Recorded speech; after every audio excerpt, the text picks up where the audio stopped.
দ্রব্যগুলো ঝগড়া করে কাহার বেশি মূল্য। আদা বলে কেউ হবে না আমার সমতুল্য। আমার মূল্য ঊর্ধ্বে ওঠার গতি এতই তেজি, ২-৩ লাফে হইছি আমি ৩০০ টাকা কেজি। এলাচ বলে দেখো দেখো কয় কি বোকা আদা, আমার দামটা আজও বোধ হয় জানে না ওই গাধা। কান খুলে শোন পাগলা আদা, শোন রে বোকা হাবা, দামের জন্য সারা দেশে এলাচ সবার বাবা। পেঁয়াজ বলে বোকা এলাচ রাখো তোমার গল্প, তোমার দামটা বেশি হলেও লাগে তোমায় অল্প।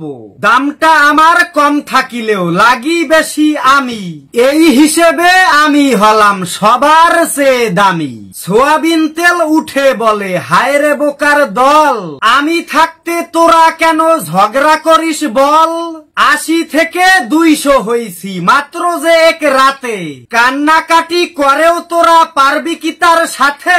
সাদা চিনি বলে তোরা ঝগড়াঝাটি ছাড়, চাওয়ালারে জিগাও গিয়া মূল্য বেশি কার।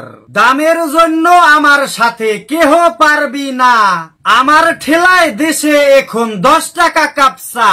আড়াল থেকে মুস্কি হেসে কইছে গরুর গোস্ত, দাম নিয়েই ঝগড়া বিবাদ বাদ দে তোরা দোস্ত।